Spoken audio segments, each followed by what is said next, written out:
Documentaire, la bataille d'Essling, la première grande défaite de Napoléon. Introduction, l'ascension de Napoléon Bonaparte, à la tête de la France au début du XIXe siècle, est un génie militaire ayant conquis une grande partie de l'Europe. En 1809, lors de la campagne du Danube contre l'Autriche, il se prépare à un affrontement décisif avec l'archiduc Charles. Après la prise de Vienne, Napoléon doit traverser le Danube pour continuer son avancée, mais la bataille d'Essling, qui en résultera, va ébranler sa légende d'invincibilité. Chapitre 1. La situation en 1809. En mai 1809, Napoléon a conquis Vienne et doit maintenant franchir le Danube pour défaire définitivement l'armée autrichienne. Il ordonne la construction de ponts temporaires pour faire passer ses troupes.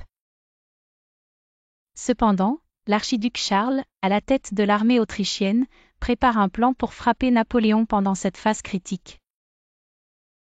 Chapitre 2. Le déroulement de la bataille. Les 21 et 22 mai 1809, les troupes françaises commencent à traverser le Danube, mais les Autrichiens attaquent par surprise.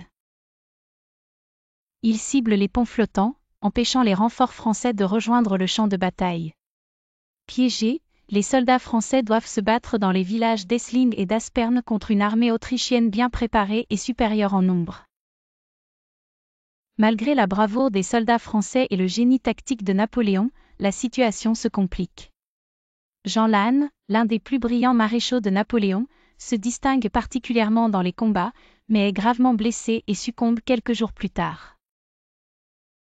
Cette perte est un coup dur pour Napoléon. Chapitre 3. Conséquences et bilan. La bataille d'Essling est un échec tactique pour Napoléon. Les forces françaises subissent de lourdes pertes, avec environ 20 000 soldats tués ou blessés, tandis que les Autrichiens déplorent 23 000 pertes. Cette défaite prouve que Napoléon peut être vaincu, marquant une première fissure dans son image de stratège invincible. Cependant, quelques mois plus tard, Napoléon parvient à redresser la situation en remportant la bataille de Wagram, mettant fin à la 5e coalition. Mais la bataille d'Essling reste un avertissement pour l'empereur, préfigurant les difficultés futures de ses campagnes, notamment en Russie. Conclusion, la bataille d'Essling, une leçon d'humilité. Essling reste dans l'histoire comme l'une des premières grandes défaites de Napoléon.